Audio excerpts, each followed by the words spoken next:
So it finally happened. Newcastle United made an official bid for a player, £45 million for Anthony Elanga, rejected by Nottingham Forest. In this video, I'm going to be reacting to that and also discussing a couple of other alternative names that have come to the fore since the news broke. In this episode of NUFC Transfer Daily, let's get into it.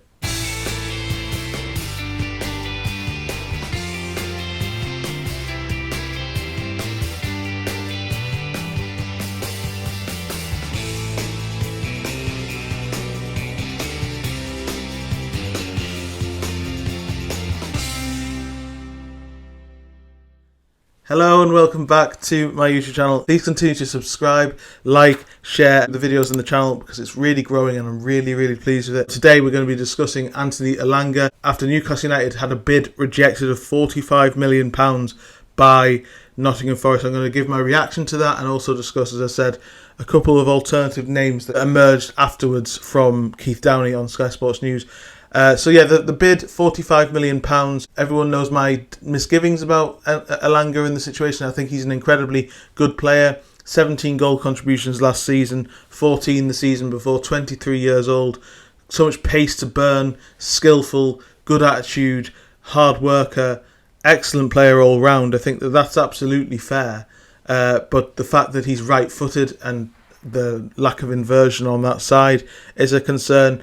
Again, I've caveated that by saying that Eddie Howe might have a different plan, but domestic signings are the problem. £45 million, I think, is a fair offer for Elanga, and Nottingham Forest want £60 million for him. Now, what I will say is I think that Nottingham Forest are well within their rights to ask for a valuation of around £60 million because he's got 3 years on his contract. He's been absolutely crucial to everything that they've done. Club value and market value are very different things. We've seen Liverpool fans getting very entitled over the Alexander Isak situation, and that's incredibly frustrating for Newcastle fans. But Newcastle fans have to realise that they can't do the same with Anthony Elanga as well. If you look at Forest's perspective, they're looking to build into Europe next season. It would be a very difficult player to replace, and it would cost a lot of money to do that. And they haven't planned for that. And I think, as I say, 3 years on his contract, they've got a very strong position. They don't have to sell to anybody. They don't have to do anything they don't want to do. They're well within their rights to put a big price tag on his head. I've written a piece for Forbes as my reaction. I said I was going to write a piece on Louis Miley. Then this broke, so the Louis Miley piece will come today. The piece on Elanga basically explains maybe what will happen next. Will they go in for another bid? I think that they probably will, maybe after looking at other targets. We'll come on to that in a minute.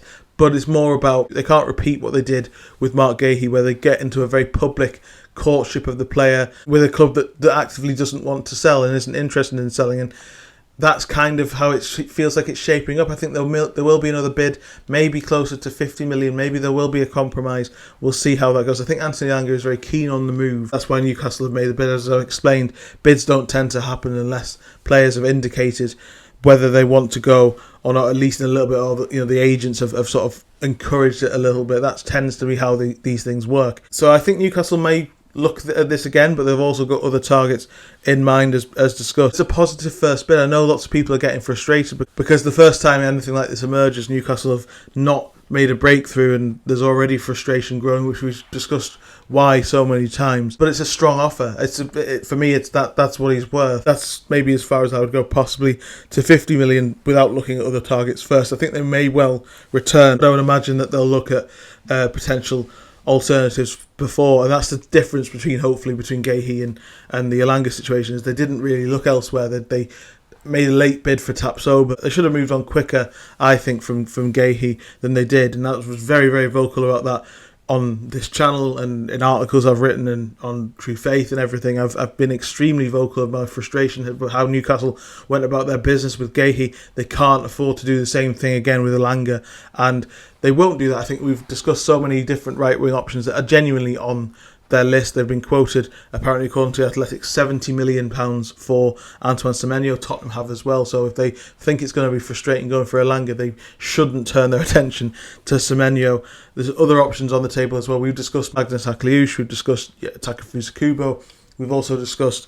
Johan Bakayoko and Mohamed Kudus, who are two of the three names who were mentioned on Sky Sports News by Keith Downey yesterday. The other one is Karim Adeyemi, and we will look at his stats and how he would measure up in terms of fitting into Newcastle's system and whether he stands up as a good alternative target to Elanga. But yeah, I don't know what you think in the comment section. Let me know. But for me, I think 45 million is a strong opening bid.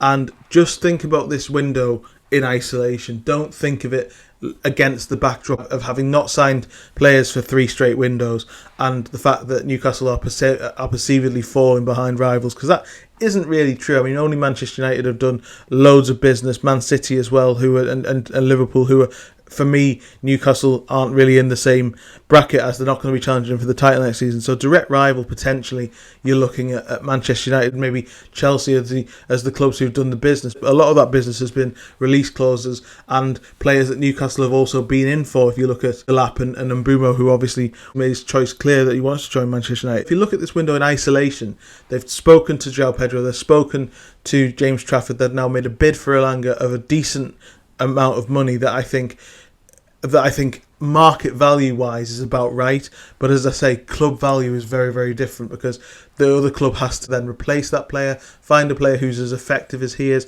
And yeah, I fully understand this frustration that there wasn't a breakthrough, but this is just the reality of going for domestic targets. If you look at what Anthony Elanga's done over the last couple of years, there's around the same goal contributions numbers as Anthony Gordon, who Newcastle are quoting Liverpool £80 million for. So that's what the reality of this situation is. I think Newcastle have to look very, very calmly at their options, and they will do that. There's Bakayoko on this. We've spoken about him. We've analysed his stats. £17 million apparently his fee. That would be a very straightforward, hopefully, deal to do if they were to look at that.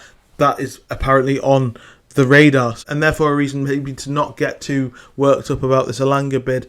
As I say, I do think that they will come back in for Elanga maybe down the line. He is one of their main targets. They bid for him from last year, and as we see with Newcastle, with Sven Botman, with Alexander Isak, with Anthony Gordon himself, so many different players that they tend to go, and even this summer as well, James Trafford, Mark Gahey, João Pedro, all players that they've been in for before, they're back in for.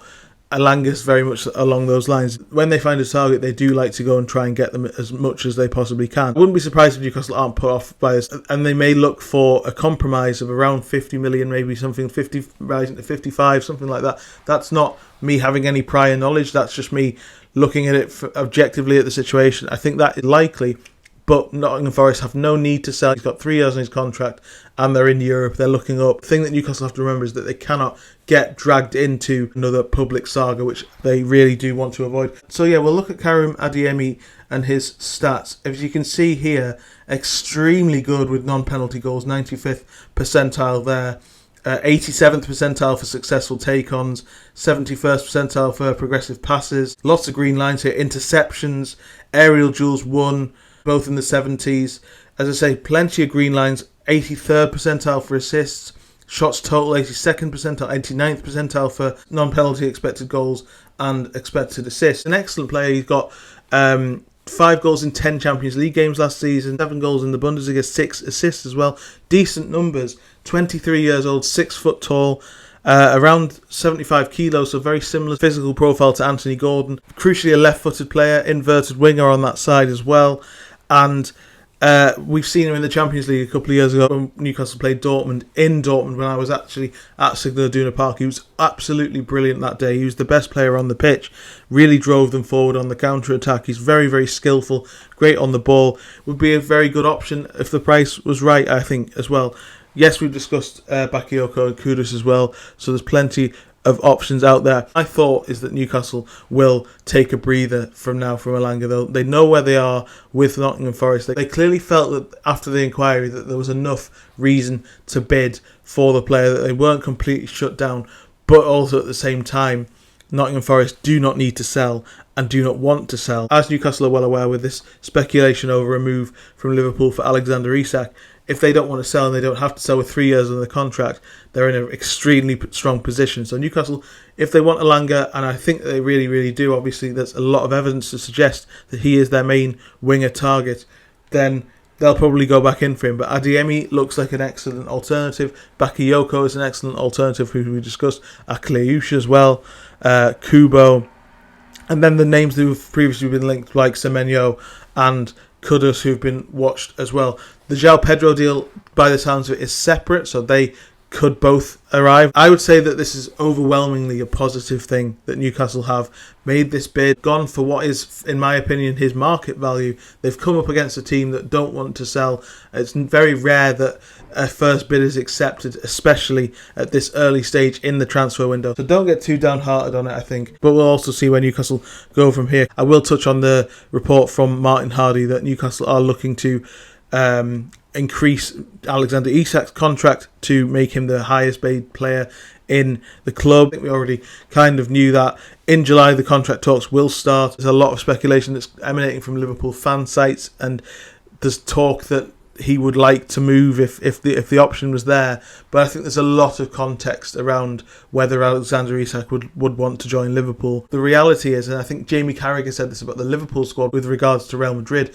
and Trent Alexander-Arnold, most of the players in the Liverpool dressing room would take the chance to join Real Madrid if it was offered to them. I think Alexander Isak would absolutely take the chance to join Liverpool if it was offered to him on the table. Crucially, there's a huge difference between pushing for a move when you've got 3 years of a contract and your value is extremely high. I hope this doesn't come across as a negative take. What I'm trying to explain is that most players would be open to higher wages, which you can undoubtedly earn at Liverpool, and challenge for the very best trophies. The facts are that that's more likely at Liverpool than it is Newcastle. But will he push for the move? That's where my doubt lies this summer. That's why I'm not too concerned about this summer. I think contract talks will emanate around potentially having a release clause. The aim trying to be to maybe move him abroad rather than to Liverpool in a year or two, because I think the reality is, as I've mentioned many times, that Newcastle can't really think long term about keeping Isak because his development is so far ahead of where Newcastle are